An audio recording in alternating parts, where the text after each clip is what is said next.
اللهم صل على سيدنا محمد وعلى آل سيدنا محمد كما صليت على إبراهيم وعلى آل إبراهيم في العالمين إنك حميد مجيد. قال الله تبارك وتعالى في كلامه المجيد: أعوذ بالله من الشيطان الرجيم. بسم الله الرحمن الرحيم. وَإِذَا رَأَيْتَ الَّذِينَ يَخُوضُونَ فِي آيَاتِنَا فَأَعْرِضْ عَنْهُمْ حَتَّى يَخُوضُوا فِي حَدِيثٍ غَيْرِهِ وَإِمَّا يُنْسِيَنَّكَ الشَّيْطَانُ فَلَا تَقْعُدْ بَعْدَ الذِّكْرَى مَعَ الْقَوْمِ الظَّالِمِينَ. وَمَا عَلَى الَّذِينَ يَتَّقُونَ مِنْ حِسَابِهِمْ من شيء ولكن ذكرى لعلهم يتقون. قال المؤلف والمفسر رحمه الله تعالى: أدام النفع بعلومه وعلومكم في الدارين آمين، إلى أن قال: فلا تقعد بعد الذكرى أي بعد التذکر. یعنی جب انسان اگر ایسی مجلس میں بیٹھ جائے بھول کر اور پھر یاد آئے تو پھر اٹھ جائے. ذکر کا معنی تذکر، یعنی یاد آ گئی بات. مع القوم الظالمین، ظالمین سے مراد کافرین، مشرکین، مستہزئین، سب پر یہ لفظ ظالم کا معنی ہوتا ہے وضع الشیء. ظلم کا معنی ہے وضع الشیء فی غیر محلہ، یعنی کسی چیز کو اس کے محل کے الگ استعمال کرنا، یہ ظلم ہے. اللہ نے بندے کو پیدا کیا اپنی عبادت کے لیے، جب وہ غیر کی عبادت کرے تو یہ ظلم ہے. اللہ تبارک و تعالیٰ نے ہمیں پیشانی دی، عقل دیا کہ میرے سامنے سر جھکاؤ، جب غیر کے سامنے جھکایا تو یہ ظلم ہے. اللہ نے قرآن بھیجا، پیغمبر بھیجے کہ فرما برداری کرو، اطاعت کرو، ان کے تابع ہو جاؤ، اور آپ نافرمانی کریں تو یہ ظلم ہے. تو اس لیے یہ لفظ ظالمین جو ہے اس کا اطلاق کافروں پر بھی ہوتا ہے، مشرکوں پر بھی ہوتا ہے، معاندین پر بھی ہوتا ہے، اور جو لوگ گناہ کرتے ہیں وہ بھی ظلم کرتے ہیں اپنی جانوں پر. کہ اللہ نے یہ جان دی تھی، اللہ نے ہمیں آزاد دیے تھے کہ میری فرما برداری میں خرچ کریں، نہ کہ اللہ کی نافرمانیوں میں اور گناہوں میں ہم اپنی طاقت کو صرف کر دیں، تو یہ بھی ظلم ہے. اس لیے اللہ نے فرمایا کہ اگر کبھی بھولے سے بھی ایسے لوگوں کی مجلس میں آپ بیٹھ گئے جو اسلام کے خلاف باتیں کر رہے ہیں، قرآن کے خلاف بات کر رہے ہیں، دین کے خلاف بات کر رہے ہیں، تو پھر نہ بیٹھے. فلا تقعد بعد الذکری مع القوم الظالمین. ولہذا ورد فی الحدیث رفع عن امتی الخطأ والنسیان واستکرہوا علیہ. جیسے کہ مفسر رحمۃ اللہ علیہ فرماتے ہیں کہ حضور پاک صلی اللہ علیہ وسلم کی حدیث مبارک ہے کہ اللہ پاک نے میری امت سے اگر وہ کوئی کام خطا سے کریں، بھول کے کریں، یا نسیان بھول گئے، خطا آمدن نہیں کیا بلکہ خطا ہو گیا یا بھول گیا، فَمَسْتُكْرِهُ عَلَيْهِ، یا کسی نے ان کو جبر کر کے اس کام پہ مجبور کیا، تو اللہ اس پہ نہیں پکڑتے. جیسے اللہ معاف فرمائے کہ حتیٰ کہ کافر آ گئے، انہوں نے کہا ہم گولی مارتے ہیں، تم اسلام کا انکار کرو، تو اگر اس بیچارے نے جان بچانے کے لیے اتنی بڑی بات بھی کر لی تو اللہ تو جان رہے ہیں نا کہ اس نے جبرن کیا ہے، آمدن نہیں کیا ہے. تو اس لیے اگر آدمی بھول کے بیٹھ جائے تو پھر اللہ نہیں پکڑیں گے، لیکن جب یاد آئے تو فوراً اٹھ جائے. اس لیے مفسر رحمۃ اللہ علیہ فرماتے ہیں کہ جیسے کہ حدیث مبارک میں وقال السدی النبی مالک و سعید بن جبیر فی قولہ تعالی وَإِمَّا يُنْسِيَنَّكَ الشَّيْطَانُ فَلَا تَقْعُدْ بَعْدَ الذِّكْرَى مَعَ الْقَوْمِ الظَّالِمِينَ. یعنی فَإِن نَّسِيتَ فَذَكَّرْتَ، اگر تم بھول کے ان ظالموں کی مجلس میں، مشرکوں کی مجلس میں بیٹھ گئے، یاد آ گیا، فَلَا تَقْعُدْ یعنی فَلَا تَقْعُدْ مَعَهُمْ، آپ ان کے ساتھ نہ بیٹھیں، کیونکہ ظالم کے ساتھ بیٹھنے والا بھی ظالم شمار ہوتا ہے، مجرم کے ساتھ بیٹھنے والا بھی مجرم شمار ہوتا ہے. اس لیے ان کی صحبت سے بچیں. وَقَذَا قَالَ مُقَاتِلُ بْنُ حَيَّانَ وَهَٰذِهِ الْآيَةُ هِيَ الْمُشَارُ إِلَيْهَا فِي قَوْلِهِ تَبَارَكَ وَتَعَالَى فَقَدْ نَزَّلَ عَلَيْكُمْ فِي الْكِتَابِ إِذَا سَمِعْتُمْ آيَاتَ اللَّهِ يُكْفَرُ بِهَا وَيُسْتَهْزَأُ بِهَا فلا تقعد معهم حتى يخوضوا في حديث غيره إنكم إذا مثلهم أي إنكم إذا جلستم معهم وأقرضتموهم على ذلك فقد صاميتموهم فيما هم فيه. جیسے کہ اللہ تبارک و تعالیٰ نے قرآن پاک میں دوسرے مقام پہ بھی فرمایا کہ ہم نے تم پر قرآن اتارا میرا نبی صلی اللہ علیہ وسلم آپ کی امت کی ہدایت کے لیے ان اذا سمعتم آیات اللہ یکفر بہا، اگر تم ایسے لوگوں میں چلے گئے جو اللہ کی آیات کا انکار کرتے ہیں، وَيُسْتَهْزَأُ بِهَا، اللہ کے دین کا مذاق اڑاتے ہیں، اللہ کے احکام کے ساتھ ٹھٹا مخول کرتے ہیں، تو ان کے ساتھ ہرگز نہ بیٹھے۔ اگر تم ان کے ساتھ بیٹھ گئے تو پھر تم بھی ان جیسے شمار ہوگے، لیکن یاد رکھو کہ ان جیسے کب بنیں گے جب ان کی باتوں پہ تم راضی ہو جاؤ، جو کچھ کہہ رہے ہوں تم بھی ان کو قبول کر لو، تو پھر تم بھی برابر کے مجرم ہو۔ اگر بھول کے بیٹھ گئے یا مجبوراً تمہیں پکڑ کے بٹھا دیا گیا، جیسے کوئی آدمی غلام ہے، بیچارہ مزدور ہے، ملازم ہے، اب سردار ہے، وہ کہتے نہیں بیٹھو اور میری بات سنو، کیا کرے، مجبور ہے بیچارہ، لیکن اللہ تو اس کے دلوں کو جانتا ہے نا کہ یہ ایسی بات سننے کے لیے تیار نہیں ہے۔ تو اس میں ہمیں سبق یہ دیا جاتا ہے کہ ہمیشہ اپنے آپ کو ان مجالس سے، ان لوگوں سے، ان دوستوں سے بچائیں جو دوست جو ہیں اللہ کے دین کے منکر ہیں، اللہ کے رسول کے منکر ہیں، صحابہ کے منکر ہیں، اہل بیت کے منکر ہیں۔ ائمہ محدثین اور ائمہ فقہاء رحمۃ اللہ علیہم اجمعین کو برا کہتے ہیں، گالیاں دیتے ہیں، ایسے لوگوں کی صحبت میں نہ بیٹھے، کیونکہ یہ کہتا ہے من آذالی ولیا فقد آذنتہ بالحرب، جو اللہ کے اولیاء کو دکھاتا ہے تو پھر وہ اللہ سے جنگ کرتا ہے۔ تو ایسے لوگوں کی صحبت سے، کیونکہ لازمی بات ہے کہ اہل بدعت میں بیٹھو گے تو بدعت سیکھو، اگر مشرکون میں بیٹھو گے تو شرک سیکھو، اگر ہندوؤں کی صحبت اختیار کرو گے تو وہ ہندوانہ رسمیں آئیں گی۔ اب دیکھیں نا جی کہ آپ اپنے معاشرے پہ نظر ڈالیں، کیونکہ ہمارا آپ کو پتا ہے کہ یہ ایک ملک تھا ہند، مسلمان ہندو سب کٹھے رہتے، اس کا نتیجہ یہ نکلا کہ آج تک مسلمانوں میں وہ ہندوؤں کی، وہ ان کی خاص رسمیں جو ہیں وہ مسلمانوں میں بھی گھر کرتے۔ اب آپ ٹھنڈے دل سے، ویسے تو ایک بات ہوتی ہے نا جی، اچھا جی بسنت کا میلہ ایک مذاق تفریح ہے جی، لیکن یہ بسنت کا میلہ کن کا ہے؟ اس کا مسلمانوں سے کیا تعلق؟ ہندوؤں کی ایک خالص رسم۔ اسی طرح سے آپ دیکھیں کہ شادی بیاہ کے موقع پر جو ہمارے ہاں رسمیں ہوتی ہیں کہ ہاتھوں میں سرخ دھاگے باندھے ہوئے ہیں، اچھا مردوں نے گلے کے اندر سونے کی پٹڑیاں پہنی ہوئی ہیں، پان کی شکل کے بنا کے چاندی کے سونے کے پٹڑیاں پہنی ہوئی ہیں، ہاتھوں میں پٹڑیاں پہنی ہوئی ہیں، کانوں میں بالے بڑے بڑے پہنے ہوئے ہیں، یہ کیا ہے؟ اسی طرح سے اب آپ دیکھیں کہ جو نوجوان ہمارا جو ہے آج کل جدید تہذیب میں، اس کو آپ دیکھیں کہ اس کے بال دیکھیں کہ پہلے اگر ان کا فیشن چل پڑا کہ اس طرح پھراؤ سارے گنجے ہو جائیں گے، فیشن چل پڑا ہے کہ اب اوپر بال بڑے بڑے ہوں اور نیچے بال باریک ہوں، یہاں تک مشین ہے، اوپر بال ہے، عجیب سایہ نے آدمی لگتا ہے جیسے اللہ معاف فرمائے کسی بندر کے بال، لیکن ایک فیشن ہے، اس کی صحبت اختیار کرتا ہے۔ اسی طریقے سے جو لوگ اپنا کھانا پینا اٹھنا بیٹھنا بالکل انگریزی ماحول میں چلے گئے، ان کے گھروں میں آپ جائیں، آپ کو یہ تصور بھی نہیں ہوگا کہ یہ کسی مسلمان کا گھر ہے۔ آپ کسی بڑے آدمی کے گھر میں چلے جائیں، آپ دیکھ کے حیران ہو جائیں گے کہ جی ڈرائنگ روم ہے، یہ بیڈ روم ہے، یہ جناب ڈائننگ روم ہے، اور ایک ایک کھانے کا جو سیٹ ہے نا جی، ایک ایک سیٹ یعنی جس میں برتن میں کھانا کھلاتے ہیں، ایک ایک لاکھ، 2 لاکھ، 4 لاکھ، 5 لاکھ، 10 لاکھ روپے کا ایک ڈنر سیٹ ہے۔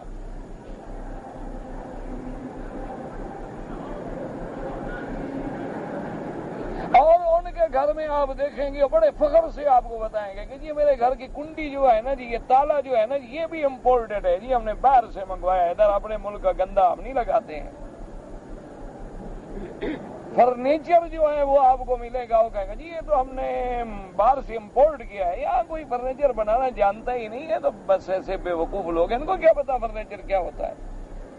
ان کے پاؤں کے موزے، ان کی جیب کا رومال جو ہے وہ بھی آپ کو باہر کا ملے گا، لیکن ان کے گھر میں اگر اتفاق سے نماز کا وقت آ جائے اور آپ کہیں جی میں نے نماز پڑھی ہے، کوئی مصلی ہوگا یا کعبہ شریف کس طرف ہے، تو کہیں گے جی ہم نے تو کبھی پوچھا نہیں، ذرا باہر نکل کے نوکر سے کہتے ہیں دیکھا ہے مسجد کی طرح۔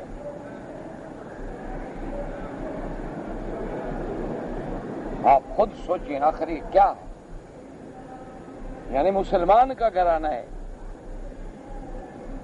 آپ ان سے پوچھیں کہ اچھا جناب آپ نے ماشاءاللہ سو ماشاءاللہ کہ کلمہ شریف آج ایسے ماں باپ سے سنا تھا کوئی ہوتا ہے لا الہ الا اللہ، ہم بھی پڑھ لیتے ہیں، بس ٹھیک ہے مسلمان ہیں ماشاءاللہ، آپ دیکھیں نا ہمارے نام پہ مسلمان لکھا ہوا ہے، گو یہ بلڈنگ ہم نے رشوت کے پیسوں سے بنائی ہے لیکن نام تو اللہ کا لکھا ہے نا، آدھا من فضل ربی۔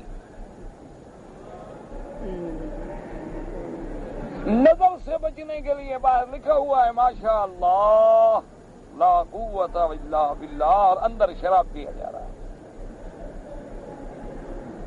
یہ کون سا اسلام؟ اللہ تبارک و تعالی رحمت فرمائے۔ اس لیے ایک اللہ والے کی بات آج ہی مجھے ایک دوست نے سنائی، بہت بڑے اللہ کے ولی گزرے ہیں، فوت ہو گئے، اللہ سب کی قبروں پہ کروڑوں رحمتیں فرمائے۔ وہ فرمانے لگے کہ میں ان کی مجلس میں گیا اور اتفاق سے باتیں چل پڑی تو انہوں نے ایک جملہ کہا، لیکن بڑی بات، انہوں نے کہا کہ بھائی اب جو ملک اسلامی ہیں، اسلام کے نام پہ ہیں، وہاں تو اسلام کو ذبح کیا جا رہا ہے، اور جو کافروں کے ملک ہیں وہاں مسلمانوں کو ذبح کیا جا رہا ہے۔ میں کہا کافروں کے ملک میں تو مسلمان کو مار دیتے ہیں، لیکن اسلام کے ملک اسلام کو مار رہے ہیں۔ روزانہ آپ صبح کی اخبار ایک کھول کے پڑھ لیں، روزانہ آپ کو جوئے کی ایک سینکڑوں سے جدید قسمیں ملیں گی، لاٹری کی جدید سے جدید قسمیں ملیں گی، اور ملک مسلمانوں کا اسلام ماشاءاللہ۔ یہ کیا ہے؟ اسی لیے ہمیشہ یاد رکھیں کہ اللہ کا حکم ہے، اس کو یاد رکھیں، ایک ہے مثبت ایک ہے منفی، کہ یا ایھا الذین آمنوا اتقوا اللہ وکونوا مع الصادقین، ایمان والو اللہ سے ڈرو، اصل بات ہے اللہ کا ڈر، اور سچے لوگوں کی صحبت اختیار کرو۔ سچے کون ہے؟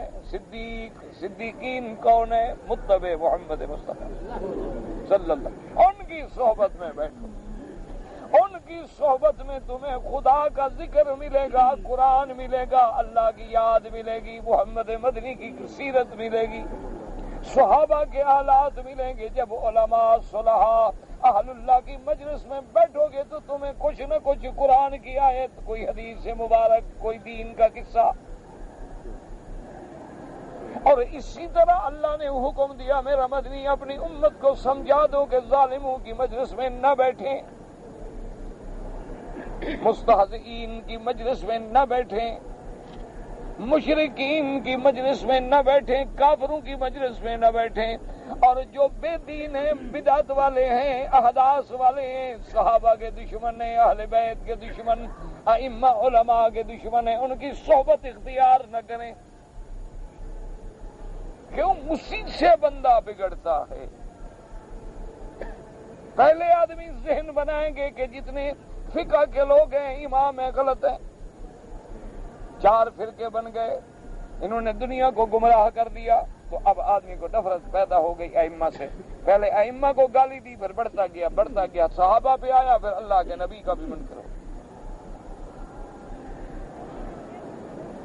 اس لیے قرآن بار بار کہتا ہے کہ خبردار اگر بیٹھو گے انکم اذا مثلہم، پھر تمہارا شمار بھی ان میں سے ہوگا۔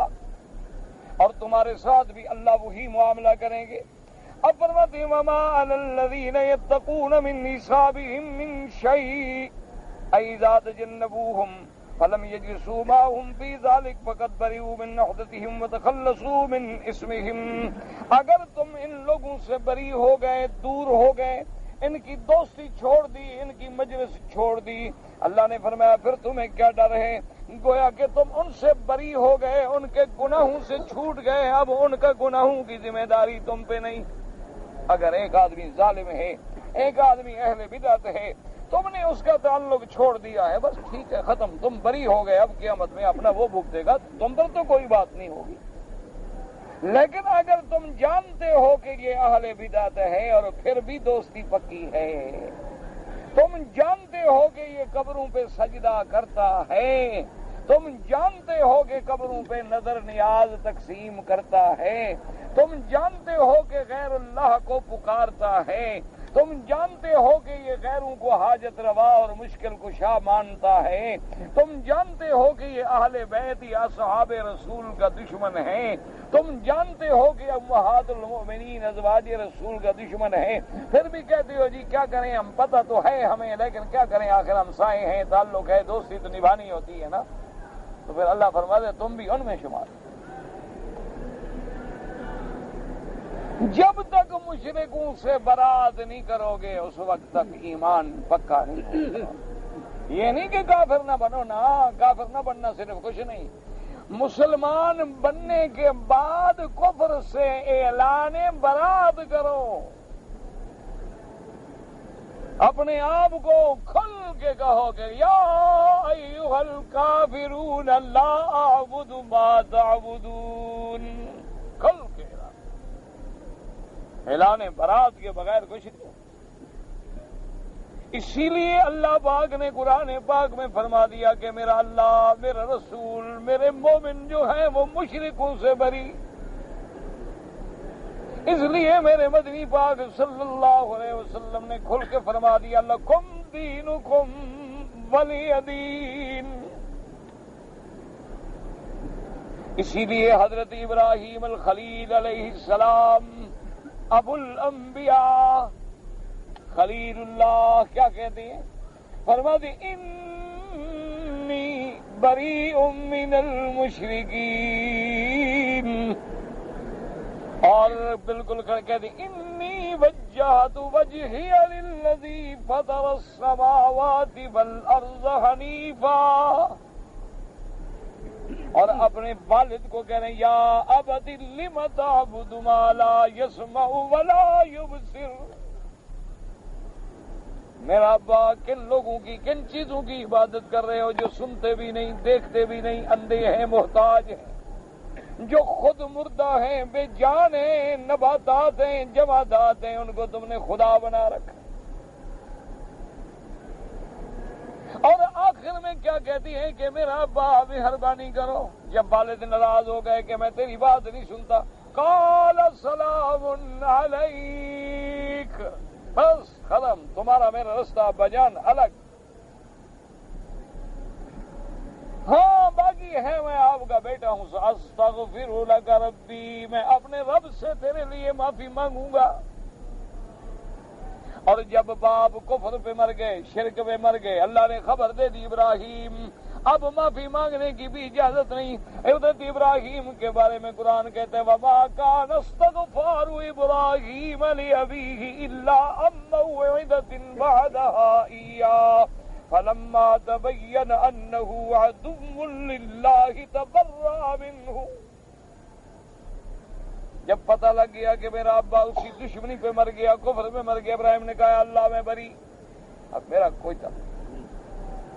یہ ہے ایمان. یہ تو نہیں ہے نا کہ بھائی درس میں موقع مل گیا تو سبحان اللہ جی درس میں بھی بیٹھ گئے، اور شام کو ماشاءاللہ موقع مل گیا تو تاش پہ بھی اکٹھے بیٹھ گئے، اس کے بعد موقع مل گیا تو فلم پہ بھی اکٹھے بیٹھ گئے، اس کے بعد موقع مل گیا ماشاءاللہ تو جناب 11ویں کے دودھ پہ بھی اکٹھے ہو گئے، اس کے بعد موقع مل گیا تو کسی قبر کے عرس پہ بھی اکٹھے ہو گئے. ہر مجلس میں ساتھی ہیں، اور بڑے کہتے ہیں کہ بڑا کامیاب آدمی ہے، ہر بندہ اس کی عزت کرتا ہے. اس کا معنی ایسا منافق ہے کہ ہر بندے کے ساتھ ڈل جاتا ہے.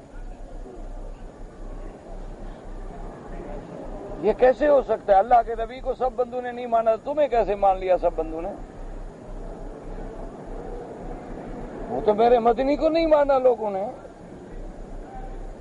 ابو بکر، عمر، عثمان و علی کو نہیں مانا لوگوں نے، تم ان سے بھی بڑے ہو گئے کہ تمہیں سب مانتے ہیں، ہر مجلس والے تمہیں بلاتے ہیں، ہر پارٹی تمہیں دعوت دیتی ہے، ہر جلسے کی صدارت پہ تم بیٹھے ہوئے ہو، تو پھر دل میں سمجھ لو کہ ماشاءاللہ میں نفاق کے اس مقام پہ ہوں کہ اگر عبداللہ ابن ابی آج زندہ ہو جائے تو وہ بھی میرا شاگرد بنے گا۔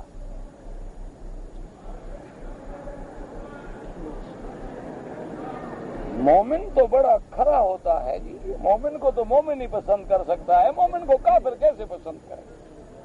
تم متبع کتاب و سنت ہو تو تمہیں اہل بدعت کیسے پسند کر سکتا ہے؟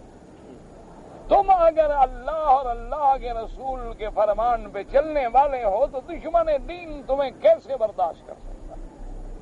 تم اگر صدیق و عمر، عثمان و علی رضوان اللہ علیہم اجمعین کے غلام ہو تو تمہیں باطل فرقے کیسے پسند کر سکتے؟ یہ تو بات ہی ہے۔ اللہ اکبر۔ ایک مولوی صاحب مجھے خوش ہو کے بتلا رہے تھے، کہنے لگے مولوی صاحب اس مسجد میں 25 سال ہو گئے ہیں مجھے جمعہ پڑھاتے جناب، آج تک کوئی جھگڑا، کوئی اختلاف، کسی بندے نے ناراضگی کا مجھ سے اظہار نہیں کیا۔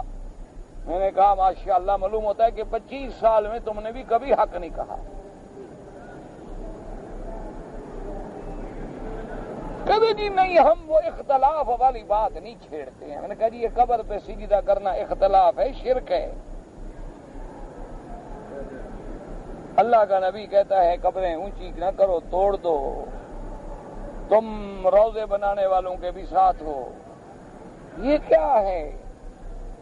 کبھی اخلاق پر بیان ہو رہا ہے، کبھی نماز پڑھو، نماز کے بڑے فضیلت، ہاں بھی نماز کے تو بڑے فضیلت ہیں، لیکن غیر اللہ کا سجدہ کرنا بھی یہ نہیں بتلانا۔ یہاں یہ بتلا رہے ہو کہ اللہ کو سجدہ کرو، وہاں یہ بھی تو بتاؤ نا کہ غیر کو سجدہ نہ کرو، بات تو تب بنے گی، بات تو تب بنے گی، ورنہ حضور پاک کو تو کافر کہتے تھے نا کہ یا رسول اللہ ہم فیصلہ کر لیتے ہیں، 1 سال آپ اپنا دین بیان کریں اور 1 ہفتہ ہمارا دین بیان کریں، وہ ہم آپ کے ساتھ ہیں، کوئی جھگڑا نہیں۔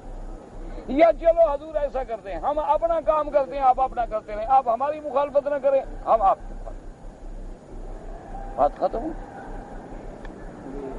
اس طرح دین نہیں چل سکتا، یاد رکھو، دین تب چلے گا جب کفر و شرک سے برات کرو گے۔ کیا کوئی انقلاب آ گیا ہے؟ ادھر غور ہو رہا ہے کہ وہ انقلاب تو نہیں آ جائے گا؟ آپ اپنی کتابوں کو دیکھیں، پڑھیں، کیا ہے؟ کوئی حرکت کرے تو ادھر نظر ہے، کوئی آدمی ہلے تو ادھر نظر ہے، کوئی بیٹھے تو ادھر نظر ہے، کوئی بیٹھے بیٹھے آئے آئے جائے جائے، فی امان اللہ، کسی کا کیا ہے؟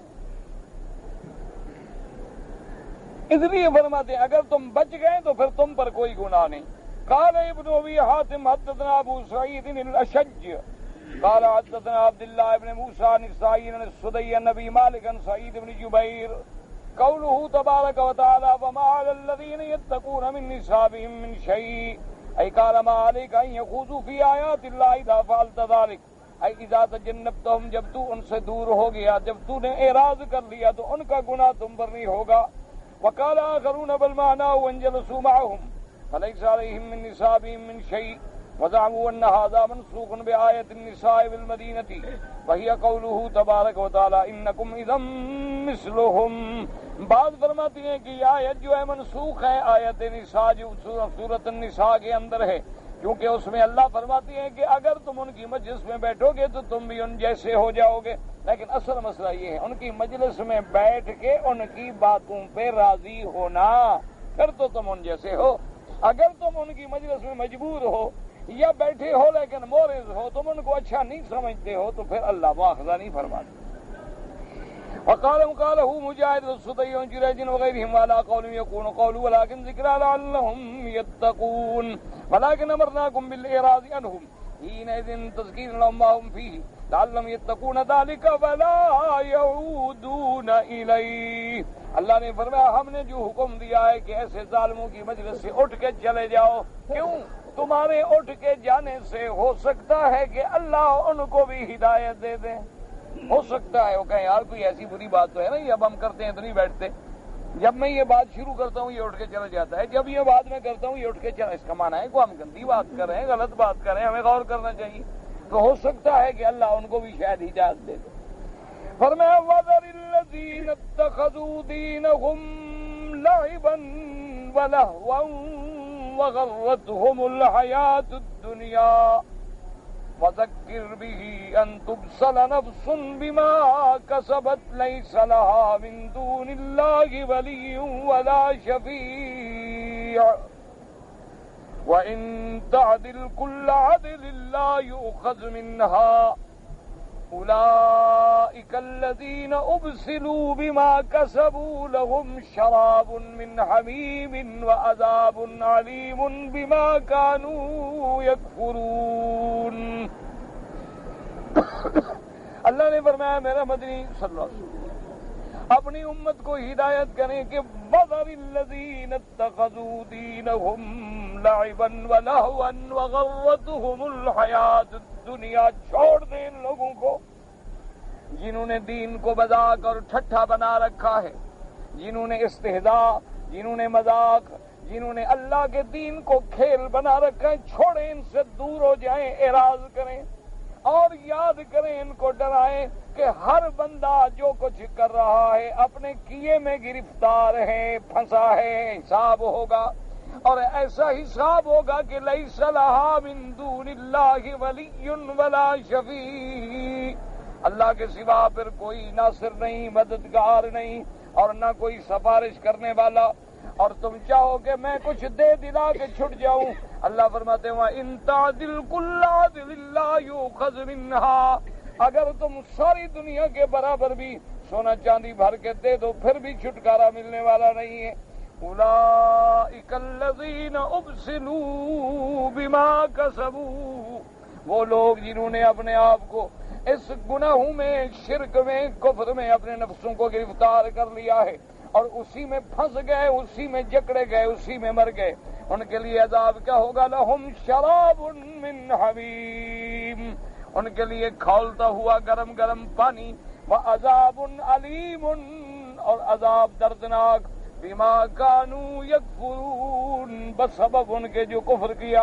اللہ کسی کو ایسے عذاب نہیں دیتے۔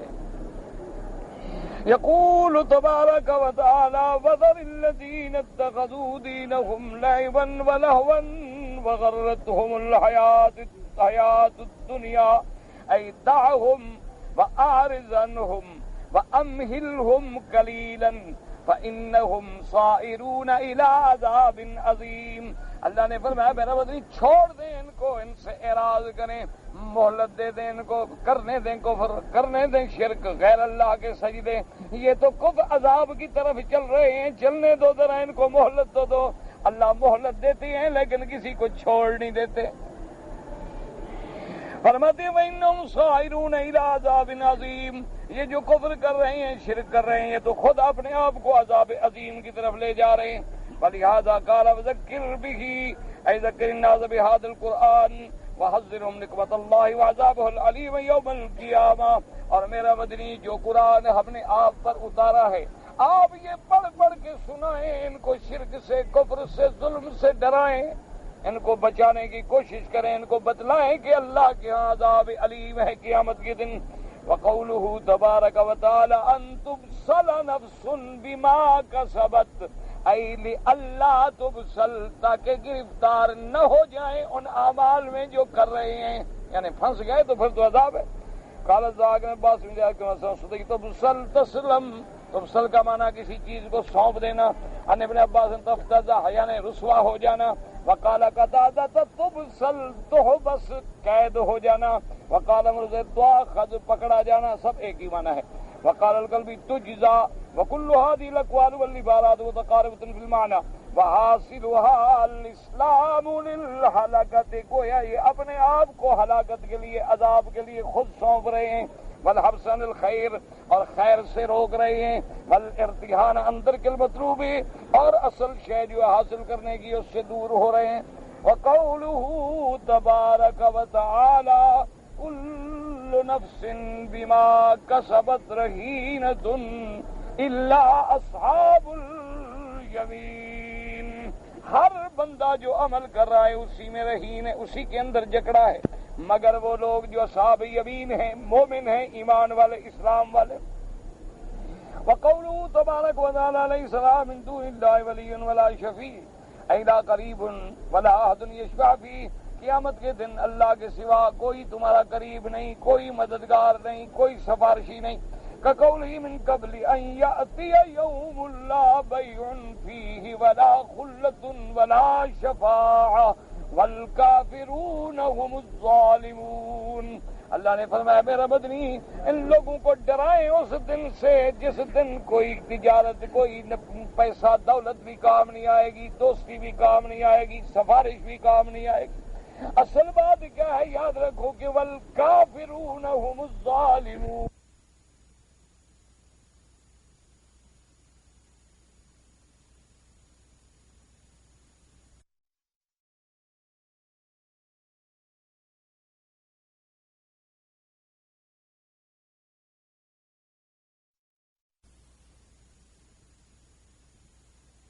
کر کے غیروں کا اقرار کرتے ہیں. وقوله تبارک وتعالی وان تعدل كل عدل لا يؤخذ منها اي ولو بذلت كل مبذول ما قبل منها. جتنا بھی تم زور لگا لو، جتنا بھی تم معاوضہ پیش کر دو، جتنا بھی تم چاہو بدلہ دے دو، قیامت میں قبول نہیں ہوگا. ان الذين كفروا، جیسے اللہ نے دوسری جگہ فرمایا ان الذين كفروا وماتوا وهم كفار فلن يقبل من احدهم ملء الارض ذهبا. اللہ نے فرمایا جنہوں نے کفر کیا اور اسی کفر پہ مر گئے، قیامت والے دن یہ ساری زمین سونے کی بھر کے لے آئیں کہ ہمیں ایک دن عذاب جہنم سے چھٹکارا مل جائے، پھر بھی چھٹکارا نہیں ملے گا. وَكَذَا قَالَ تَعَالَىٰ هَٰؤُلَاءِ أولئك الذين أبسلوا بما كسبوا لهم شراب من حميم وعذاب أليم بما كانوا يكفرون. اللہ تبارک و تعالی نے مجالس ظالمین، مجالس مشرکین، مجالس کفار کی تردید کے بعد اب پھر وہی مسئلہ اللہ کی توحید کا آ رہا ہے، جو جیسے کہ ہم نے پچھلی آیات مبارک میں پڑھا ہے. کیونکہ میں نے عرض کیا تھا نا کہ اصل تو قرآن آیا اسی لیے ہے کہ ہمیں غیروں کی غلامی کے چھڑا کے اللہ کے دروازے پہ لے آئے، ہمیں کفر و شرک سے بچا کے توحید کا سبق پڑھا دے، ہمیں نافرمانیوں سے ہٹا کے اللہ کا فرما بردار بنا دے، ہمیں گندے اور ناپاک جسم سے ہٹا کے پاک بنا دے، ہمیں حرام چیزوں سے ہٹا کے حلال پہ لے آئے. اللہ کا قرآن کا اصل منشا یہ ہے. اس لیے کہتے ہیں قل اندعو من دون اللہ ما لا ينفعنا ولا يضرنا ونرد على اعقابنا بعد اذ هدانا الله كالذي استهوته الشياطين في الارض حيران له اصحاب يدعونه الى الهدى ائتنا قل ان هدى الله هو الهدى وأمرنا لنسلم لرب العالمين وأن أقيموا الصلاة واتقوه وهو الذي إليه تحشرون وهو الذي خلق السماوات والأرض بالحق ويوم يقول كن فيكون قوله الحق وله الملك يوم ينفخ في الصور عالم الغيب والشهادة وهو الحكيم الخبير.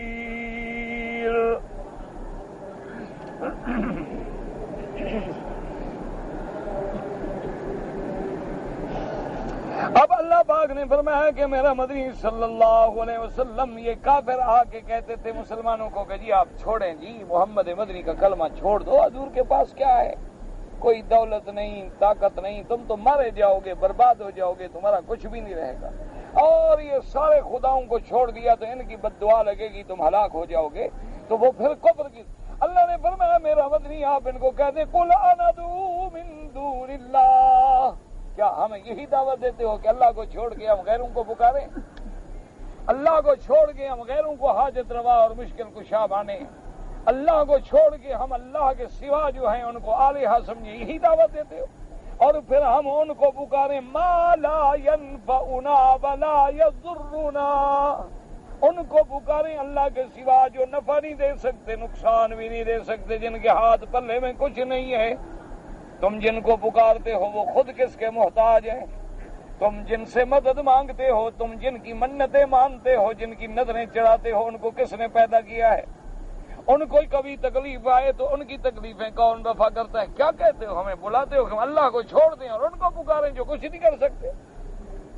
وَنُرَدُّ عَلَىٰ أَعْقَابِنَا بَعْدَ إِذْ هَدَانَا اللَّهُ، اور ہم پھر آئیں کفر کی طرف۔ اللہ نے ہمیں ہدایت دے دی، اب ہم ہدایت چھوڑ دیں، اسلام چھوڑ دیں، توحید چھوڑ دیں، پھر لوٹ آئیں، پھر ہم لوٹ آئیں کفر کی طرف۔ كَالَّذِي اسْتَعْبَتْهُ الشَّيَاطِينُ فِي الْأَرْضِ حَيْرَانٍ، اس آدمی کی مثال ہے جو بندہ راستے میں بھٹک جائے، کسی جنگل میں بھٹک جائے، شیطان اس کو بھلا دے، اب پریشان ہے، کدھر جاؤں، ادھر جاؤں، ادھر جاؤں، ادھر جاؤں، ادھر جاؤں، اور پھر اس کے ساتھی ہیں گمراہی کی طرف، ہلاکت کی طرف بلانے والے بلا رہے ہیں۔ لیکن کامیاب وہ ہوتا ہے جو سب کو چھوڑ کے محمد مدنی کے بلاوے پہ آ جائے۔ اس لیے فرماتی ہے لہو حیران لہو اصحاب یدعونہ الی الہدی ائتنا، میرا مدنی آپ ان کو کہہ دیں قل ان ھدی اللہ ھو الھدی، اصل ہدایت وہ ہے، اصل راستہ وہ ہے جو اللہ نے دکھلایا ہے۔ ظالموں، تمہارے راستے ہدایت والے نہیں ہیں، تمہارے راستے تو ہلاکت والے ہیں، گمراہی والے ہیں، ذلت والے ہیں، خواری والے۔ وَأُمِرْنَا لِنُسْلِمَ لِرَبِّ الْعَالَمِينَ، اور ہمیں تو حکم دیا گیا کہ ہم اپنے آپ کو اس رب کے آگے سونپیں جو دونوں جہان کا رب ہے، ہمارا پیدا کرنے والا، ہمارے پالنے والا، ہم اپنے وَأَنْ أَقِيمُوا الصَّلَاةَ وَاتَّقُوهُ، کہ نماز قائم کرو، اللہ سے ڈرو، وَهُوَ الَّذِي إِلَيْهِ تُحْشَرُونَ، اور اسی کی ذات ہے جس کی طرف تم نے پھر قبروں سے اٹھ کے جانا ہے، جمع ہونا ہے، پیش ہونا ہے۔ اور وہ خدا کی ذات، وہ ہمارا رب، ہمارا الہ جو ہے، اس کی صفت کیا ہے؟ وَهُوَ الَّذِي خَلَقَ السَّمَاوَاتِ وَالْأَرْضَ بِالْحَقِّ، وہ ذات ہے جس نے آسمانوں کو پیدا کیا، جس نے زمین کو پیدا کیا، اور جن کی تم عبادت کرتے ہو، بتلاؤ انہوں نے اپنے آپ کو بھی پیدا کیا ہے؟ انہوں نے کوئی مکھی بنائی ہو، کوئی مچھر بنایا ہو؟ ان کے ہاتھ میں کیا ہے جن کو تم نے الہہ بنا رکھا ہے؟ میرا خدا تو وہ ہے جو آسمانوں زمینوں کے پیدا کرتا ہے۔ وَيَوْمَ يَقُولُ كُن فَيَكُونُ، اور جس دن وہ کہے کہ ہو جا، بس ہو گیا، قَوْلُهُ الْحَقُّ، اسی کا کہنا حق ہے، وَلَهُ الْمُلْكُ يَوْمَ يُنفَخُ فِي الصُّورِ، اور اسی کا ملک ہوگا جس دن سور پھونکا جائے گا۔ پھر یہ دنیا والے جو آج کہتے ہیں میرا ملک، میری زمین، میری جائیداد، میری جگیر، یہ بھی نہیں ہوں گے، اس دن تو یہ عارضی مجازی کس سے بھی ختم ہو جائیں گے۔ عالم الغیب والشہادہ، میرے رب کی صفت یہ ہے کہ وہ غیب کے جاننے والا، حاضر چھپا ہوا جو ہے سب کا علم رکھنے والا، وَهُوَ الْحَكِيمُ الْخَبِيرُ، اور وہ ذات ایسی ہے جو حکمت والی بھی ہے، جاننے والی بھی ہے، اس کا کوئی کام حکمت کے بغیر نہیں، اور اس کا کوئی کام ایسا نہیں جو اس نے جان کے نہ کیا ہو، ایسے اتفاقی حادثہ ہو گیا، نہ وہ حکمت والا بھی ہے اور جاننے والا بھی۔ قال السدي رحمه الله تعالى قال المشركون للمسلمين اتبعوا سبيلنا واتركوا دين محمد صلی اللہ علیہ وسلم فانزل الله عز وجل، حضرت سدی فرماتے ہیں کہ مشرکین آتے تھے اور مسلمانوں کو کہتے تھے کہ تم اللہ کی توحید کو چھوڑ دو، حضور کے دین کو چھوڑ کے پھر ہمارے ساتھ مل جاؤ۔ اللہ پاک نے فرمایا، اللہ نے یہ آیات نازل کی، قل اندعو من دون اللہ ما لا ينفعنا ولا يضرنا وَنُرَدُّ عَلَىٰ أَعْقَابِنَا، کہ ہم پھر لوٹ آئیں کفر کی طرف، بَعْدَ إِذْ هَدَانَا اللَّهُ، کہ اللہ نے ہمیں ہدایت کر دی، اللہ نے ہمیں توحید نصیب کر دی، اللہ نے ہمیں دین محمد مصطفیٰ صلی اللہ علیہ وسلم نصیب کر دیا، اب ہم ان کو چھوڑ کے پھر کفر میں لوٹ آئیں، نعوذ باللہ۔ فَيَكُونُ مَثَلُنَا مَثَلُ الَّذِي اسْتَحْوَتْهُ الشَّيَاطِينُ فِي الْأَرْضِ، پھر ہمارا حال تو اس بندے جیسا ہو گیا کہ جس کو شیطان کسی جنگل میں بھلا ڈالے، پریشان ہو کے کدھر جاؤں، پھر تو ہم تو ادھر کے رہے نا ادھر کے رہے، خدا کو چھوڑ کے پھر تمہارے پاس آ جائیں، پھر شرک کریں۔ يَقُولُ مَثَلَكُمْ إِنْ كَفَرْتُمْ بَعْدَ إِيمَانِكُمْ كَمَثَلِ رَجُلٍ خَرَجَ مَعَ قَوْمٍ عَلَى الطَّرِيقِ فَضَلَّ الطَّرِيقَ فَحَيَّرَتْهُ الشَّيَاطِينُ واستحبته في الارض وصوت يجدونهم يكون اتنا في الطريق وبائیات مزارک مسمیت بعد المعرفت بمحمد صلی اللہ علیہ وسلم محمد الذی یدعو الطریق والطریق هو الاسلام. اب مفسر فرماتا ہے یعنی اس کی مثال ایسے ہو جائے گی جیسے بندہ اپنے دوستوں کے ساتھ گیا لیکن راستہ بھٹک گیا، بھٹکنے کے بعد شیطان نے اس کو اور بھلا دیا. اب ساتھی کھڑے ہیں پکار رہے ہیں کہ آ جاؤ بھائی راستہ ادھر ہے. وہ کہتے ہیں نہیں میں ادھر نہیں آتا. وہ کہتے ہیں ہاں بھائی ادھر آ جاؤ راستہ ادھر ہے. وہ کہتے ہیں ہاں نہیں وہ بھٹک کے مر جاتا ہے. تو طریق سے مراد دین اسلام ہے اور بلانے والے سے مراد محمد الرسول اللہ ہے کہ اللہ کا نبی بلا رہا ہے، ہدایت کی دعوت دے رہا ہے، صراط مستقیم کی طرف بلا رہا ہے، جنت کی طرف بلا رہا ہے. بلکہ ایک حدیث میں آتا ہے حضور نے فرمایا میری امت کا تو حال یہ ہے کہ یہ زبردستی آگ میں گر رہے ہیں اور میں ان کو پکڑ کے کھینچ رہا ہوں. میں ان کو پکڑ کے نکالنا چاہتا ہوں، یہ زبردستی آگ میں گرنا چاہتا ہوں. میں ان کو جہنم سے چھڑانا چاہتا ہوں اور یہ ایسے عمل کرتے ہیں کہ جہنم میں گرنا چاہتے ہیں. تو اس لیے اللہ نے فرمایا کہ میرا مدنی آپ ان کو بتائیں. پھر تو حال یہ ہو جائے گا نا جیسے وہ بھولا آدمی. وقال قتادہ استحوت الشیاطین فی الارض اے اذلت فی الارض، اس کو زمین میں شیطانوں نے جا کے گمراہ کر دیا، بھٹکا دیا. استحوت سیرت چلایا کقولہ تہوی الیہم. وقال علی بن ابی طلحہ عن ابن عباس فی قولہ تبارک وتعالی قل اندعو من دون اللہ ما لا ينفعنا ولا يضرنا هذا مثل ضربه الله للآلهة من يدعو إليها والدعاة والذين يدعون إلى هدى الله عز وجل كمثل رجل ضل عن طريق تائها إذ ناداه مناد يا فلان ابن فلان هلم للطريق بل وصحابه يدعونه يا فلان هلم للطريق من اتبع الداعي الأول انطلق به الداعي حتى يلقيه الحلقة وإن أجاب من يدعو الهدى اهتدى إلى الطريق. وهذه الداعية التي تدعو في البرية من الغيلان يقول مسلم يعبدها هذه الآلهة من دون الله فإنه يرى أنه في شيء حتى يأتي الموت ويستقبل الندامة والهلكة إلى آخر الآيات. ہم مفسر فرماتے ہیں مثال ہیں اللہ پاک نے بیان کی کہ وہ لوگ جو اللہ کو چھوڑ کے اور آلہہ بنائے ہیں، اللہ کو چھوڑ کے غیر اللہ کو حاجت روا اور مشکل کشا مانتے ہیں، اور وہ دعا جو اللہ کی طرف بلاتے ہیں ان کی مثال ایسی ہے کہ جیسے کوئی بندہ راستہ بھٹک جائے اور بلانے والا بلائے کہ یا فلان ابن فلان ادھر آؤ راستہ ادھر ہے، اور اس کے کچھ ساتھی ہیں وہ بلائیں کہ نہیں تم ادھر آؤ.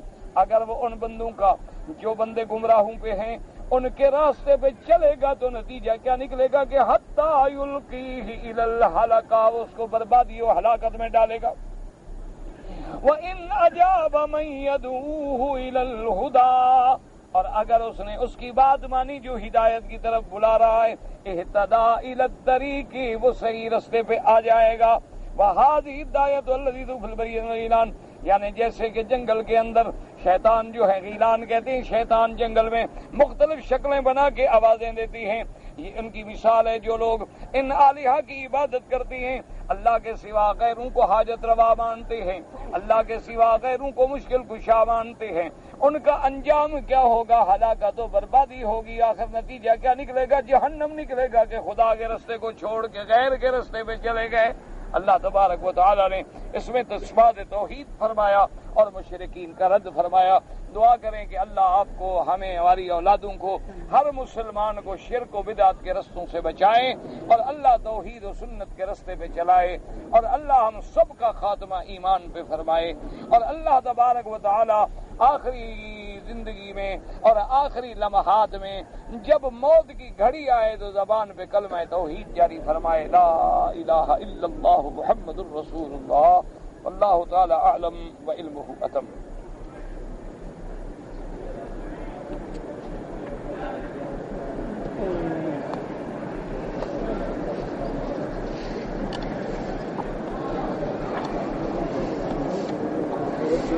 کہتے جی کہ میں نے دکان خریدا ہے اور دکان خرید کرنے کے بعد میں نے کرائے پر دے دیا.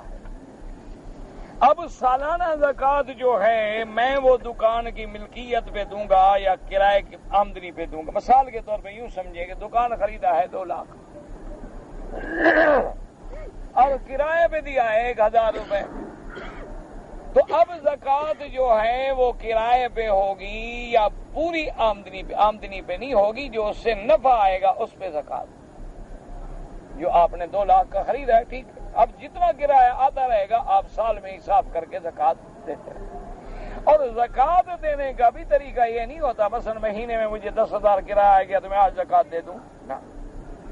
زکوٰۃ اس پیسے پہ لاگو ہوتی ہے جس پہ 1 سال پورا گزر گیا ہے.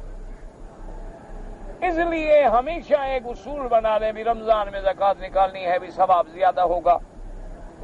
ہمیں ثواب جب اللہ پاک 70 گنا ثواب زیادہ دے دے تو ہم 70 گنا گھاٹا کیوں کریں بھائی؟ لوگ تو 5% 7% سود کے لیے مر رہے ہیں، اللہ تو ہمیں 70 گنا دے رہے ہیں، تو لہذا ہم اپنا گھاٹا کیوں کریں بھی؟ رمضان میں ہم زکوٰۃ نکالیں گے.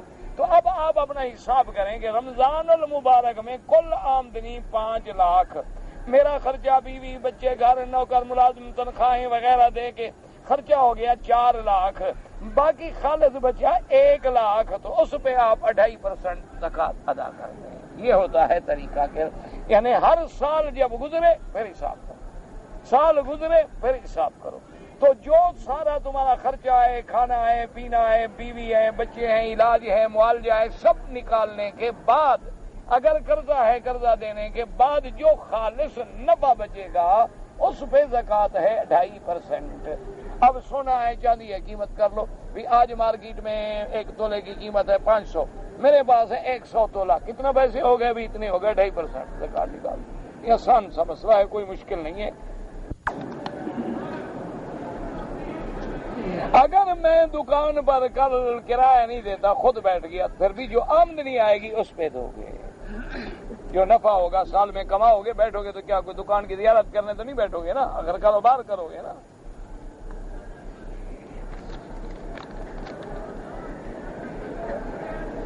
جی میں راستے میں جا رہا تھا کہ کسی آدمی نے مجھے آ کر 100 ریال دے دیے، کیا میرے لیے حلال ہے؟ اگر آپ غریب ہیں تو حلال ہے، اور ویسے تمہاری یہ ذمہ داری تھی اس سے پوچھتے کہ بھائی یہ 100 ریال کیا ہے، زکوٰۃ ہے، صدقہ ہے، خیرات ہے، کیا ہے؟ یا تم نے کپڑے ایسے پہنے ہوئے ہوں گے کہ اگلا دیکھ کے بیچارہ رحم کھائے. بعد آدمی ایسے ہوتے ہیں ماشاءاللہ کہ گھر میں لاکھوں روپے ہیں، آمدنی لاکھوں روپے کی، لیکن روٹی بسل کے ساتھ کھاتے ہیں، اور کپڑا جو والدین نے لے کے دیا تھا نا، چونکہ ربڑ کے کپڑے ہیں گلتے تو ہیں نہیں، وہ جو گلے میں ڈالا ہے انشاءاللہ مردہ جب ہوگا تو مولوی گلے سے نکال کے غسل دے گا. تو اب لوگ پیسے نہ دیں بیچارے سے کیا کریں؟ اگر تم غریب نہیں ہو، مستحق نہیں ہو، کوئی حرج نہیں، وہ کسی غریب کو دے دو، تمہیں بھی دینے کا ثواب مل جائے گا اور پیسے والے کو پیسے کا ثواب مل جائے گا. اور اگر تم باقی غریب ہو، مستحق کو، تو خرچ کرو، اللہ نے بھیجا ہے، تم نے مانگا تو نہیں نا، کسی سے سوال تو نہیں کیا، خود کسی نے آگے دیا ہے تمہیں. دعا کریں کہ میری شادی ہو جائے. میں تو دعا کرتا ہوں لیکن میری تو نہیں ہوئی آج تک. ویسے دعا کرتا ہوں لیکن میری دعا لگتی نہیں، کیونکہ میں گناہ گار آدمی ہوں، زبان بھی گندی ہے، عمل بھی گندے ہیں، اندر بھی گند ہے. یہ تو بس صرف ظاہری شکل ہے، ملا مولوی بنے ہوئے ہیں. اللہ پاک اس قرآن کی وجہ سے پردہ رکھ دیتا ہے، ڈھانپ لیتا ہے، تم لوگ بیٹھ کے سن لیتے ہو، ورنہ ہمارے عمل تو اتنے گندے ہیں کہ تمہیں پتہ لگے تو کتوں سے بھی تو میری بھائی اپنے لیے بھی میں سچی بات آپ کو کہہ رہا ہوں، کئی سال ہو گئے میں دعا کر رہا ہوں، ابھی تک تو میرا اپنی شادی بھی نہیں. اسے تمہارے لیے میں دعا کرتا ہوں اللہ آسان کرے.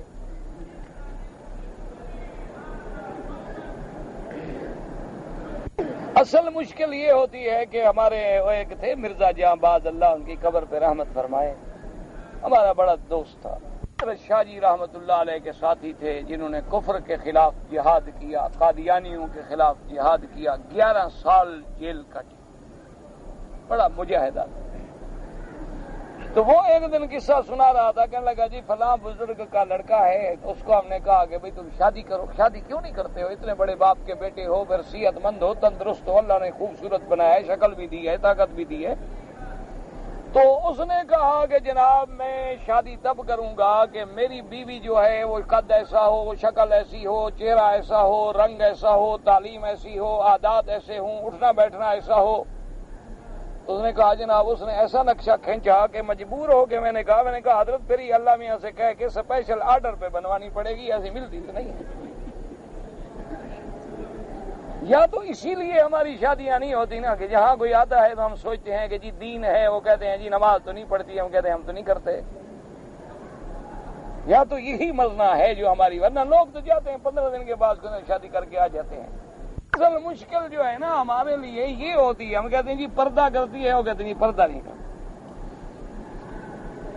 اچھا ابھی پھر تو گزارا مشکل ہے، اب کیا کریں، آخری عمر میں مولوی صاحب لے کے پھر رہا ہو بے پردہ عورت کو، تو لوگ بھی طالب بھی کیا کہیں گے، دیکھو یار استاد آخری عمر میں پتہ نہیں کیوں بھٹک گیا. اس لیے ہمارا کام نہیں بنتا. اگر ہم سب پہ راضی ہو جائیں نا تو شادی تو شام کو ہو جائے. اللہ کے بندے آج کل تو شادی مشکل نہیں ہے. یہ جو مسئلہ ہے نا کہ دین ہو، نماز ہو، روزہ ہو، فرما برداری ہو، حلال ہو، حجاب ہو، گھر سے باہر نہ نکلے، غیر کو نہ دیکھے، وہ کہہ رہے ہیں جناب یہ تو پھر قید خانہ ہوا کہ مولوی صاحب سے شادی تو نہ ہوئی. پھر کون دے، کون اپنی لڑکی کو قید میں ڈالے؟ وہ تو پہلے بے وقوف تھے کہ ہمارے رشتے دار بیچارے دے گئے. آج کل تو ایک بات ہوتی ہے کہ جی آپ کو گاڑی ملے گی، کار ملے گی، میک اپ شیک اپ، شنگار، شام کو آپ سمندر کے کنارے پہ جائیں، سیر کریں، ڈش لگی ہوگی، فلم دیکھیں، رات کو جناب بالکل کلب میں جائیں، کھانا کھائیں ہوٹل میں، کٹھے جا کے رات کو کھانا کھائیں گے، چلیں گے پھریں گے، ہاتھ میں ہاتھ ہوگا، گلے میں دوپٹہ ہوگا، بال کھلے ہوئے ہوں گے. دیکھیں کل شادی 1 منٹ لگے، اگر 1 منٹ لگے تو جو مرضی ہے کہیں.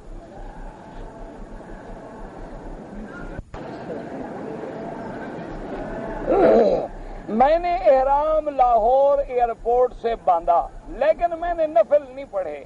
تو خود تو کہہ رہے ہو کہ نفل ہیں، تو نفل نہ پڑھو تو کیا ہوتا ہے؟ مسئلے پوچھنے والا خود کہہ رہا ہے کہ میں نے نفل کا معنی کیا ہوتا ہے؟ پڑھو تو ثواب ہے، نہ پڑھو تو نہیں پڑھے تو نہیں پڑھے، کوئی حرج نہیں، کوئی بات نہیں.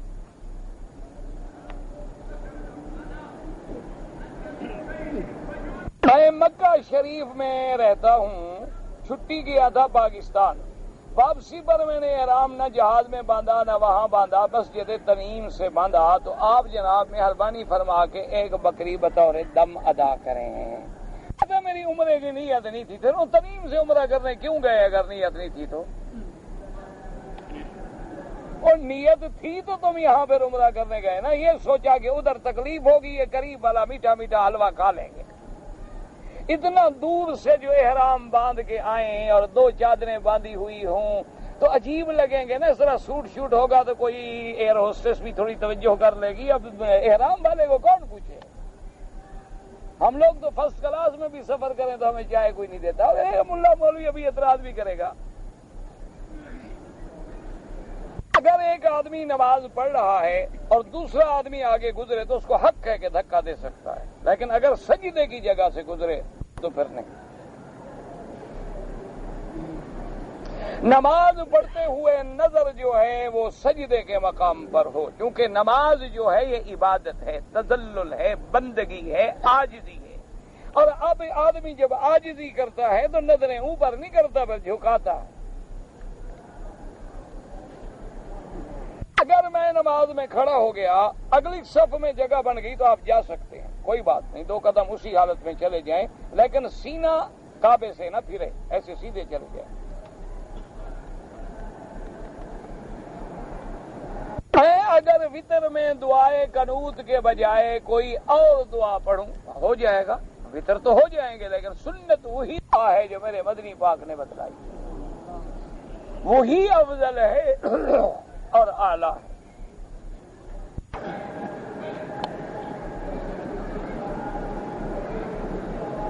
مجھے تو پتہ نہیں ہے. امام ابو حنیفہ کے نزدیک تہجد کیا پتہ نہیں کیا ہوتی ہے، آخری وقت کب تلک پتہ نہیں کیا ہے. ہاں تہجد، اچھا تہجد وہ دال کے ساتھ ہوتی ہے اللہ کے بندے، تے کے ساتھ نہیں ہوتی تہجد. وَمِنَ اللَّيْلِ فَتَہجد بِهِ نَافِلَةً لَكَ، یہ تو قرآن میں بھی لفظ موجود ہے خدا کے بندے. بہرحال تہجد کا وقت جو ہے جب صبح صادق ہو، اذان ہو جائے تو وقت ختم ہو گیا، ورنہ ساری رات جب چاہو پڑھو. حمام میں اگر کوئی آدمی بغیر کپڑا باندھے ہوئے نہائے کوئی حرج نہیں. دیکھو جی اصل کپڑا کیوں باندھتے ہیں؟ دیکھو مثال ہے، کپڑا باندھ کے جناتے ہیں کیوں؟ تاکہ ہمارا ننگ پر کسی کی نظر نہ پڑے۔ جب حمام کا دروازہ بند کر دیا، یقین ہے کہ کوئی ہمیں نہیں دیکھ رہا، نہ سکتے، کوئی بات نہیں، کوئی ایسی بات، چونکہ مقصد تو پردہ تھا، وہ پردہ تو ہو گیا۔ نماز پڑھنے والے کے آگے نہ گزریں، مجبوراً گزرنا پڑے تو سجدے کی جگہ سے دور گزریں۔ طواف میں عورت کا منہ کھولے ہوئے ہے، مرد کو دیکھنا حرام ہے، عورت کا منہ کھولنا بھی حرام ہے۔ میں روزانہ ایک پارہ قرآن پڑھتا ہوں، پر دعا مانگتا ہوں حضور کو، سب کو ثواب دیتا ہوں، اللہ سب کو دیں گے انشاءاللہ۔ جب آپ ثواب دے چکے ہیں تو پھر قرآن ختم کرنے کے بعد تو ثواب تو آپ ایک ایک پارے کے بعد فوراً دیتے جا رہے ہیں نا، تو جو ہوگا تو ملے گا، جب ہوگا نہیں تمہارے کھاتے میں تو پیسے کیسے ملیں گے؟ پہلے تمہارے کھاتے میں کچھ اکاؤنٹ بھی تو ہو نا، تو تب تمہارا چیک چلے گا نا۔ اکاؤنٹ نہ ہو اور چیک کاٹ کے دے دو تو کون دے گا؟ واللہ تعالی اعلم وعلمہ وتم۔ اللہم صلی علی سیدنا محمد وعلی آل سیدنا محمد وبارک وسلم۔ یا اللہ یا رحمان یا رحیم یا حی یا قیوم یا ذی الجلال والاکرام، یا الہی الہنا الہ کل شیء الہ واحدا لا الہ الا انت، اللہم انت المیسر لکل یسیر وانت علی کل شیء قدیر، یا لطیف الطف بنا فی تیسیر کل عسیر فإن تیسیر کل عسیر علیک یسیر، اللہم یسر امورنا وامور المسلمین، اللہم اصلحنا واصلح بنا واصلح اولادنا واولاد المسلمین، اللہم اصلح احوالنا واحوال المسلمین، اللہم اصلح ذریاتنا وذریات المسلمین، اللہم اصلح لنا شاننا كلها فلا تکلنا الى انفسنا طرفة عین قط ولا اقل من ذلك، اللہم اشفنا واشف مرضانا ومرضى المسلمین، اللہم اشفنا واشف مرضانا ومرضى من اوصانا ومرضى المسلمین برحمتک یا ارحم الراحمین۔ یا اللہ بیماروں کو شفا عطا فرما، یا اللہ بے حیاؤں کو حیا عطا فرما، بے دینوں کو دین عطا فرما، بے اولادوں کو اولاد عطا فرما، قرض داروں کے قرض عطا فرما، جن کا رزق تنگ ہے ان کے رزق میں برکتیں عطا فرما، یا اللہ جو لا اولاد ہیں ان کو اولاد عطا فرما، جن کی اولاد ہیں ان کو صالح بنا، ان کو اپنی اور والدین کی اطاعت و فرما برداری نصیب فرما، یا اللہ ہمارے گناہ معاف فرما، یا اللہ ہم تیرے عاجز بندے ہیں، یا اللہ ہم گناہ گار ہیں، یا اللہ ہم اپنی خطاؤں کا اقرار کرتے ہیں، رحمت کا معاملہ فرما، یا الہ العالمین حرمین الشریفین کو قیامت تک ہر فتنے سے محفوظ فرما، یا اللہ پاکستان کی حفاظت فرما، یا اللہ پاکستان کی حفاظت فرما، یا اللہ پاکستان کی حفاظت فرما، یا اللہ کشمیر میں مجاہدین اور مسلمانوں کو کامیاب فرما، یا اللہ بتوں کے پجاریوں پہ اپنا قہر نازل فرما، یا اللہ ان پہ اپنا عذاب نازل فرما، یا الہ العالمین یا ارحم الراحمین۔ مسلمان عرب میں ہے، عجب میں ہے، یا اللہ دریا میں ہے، بر میں ہے، بحر میں ہے، اس کی جان مال آبرو عزت کی حفاظت فرما۔ اللہم انک عفو کریم تحب العفو فاعف عنا، اللہم اجعل لنا وللمسلمین من کل ہم فرجا ومن کل ضیق مخرجا ومن کل بلاء عافیہ۔ صلی اللہ تعالی علی خیر خلقہ سیدنا محمد وعلی آلہ واصحابہ اجمعین۔ اللہم صل علی سیدنا محمد وعلی آل سیدنا محمد وبارک وسلم۔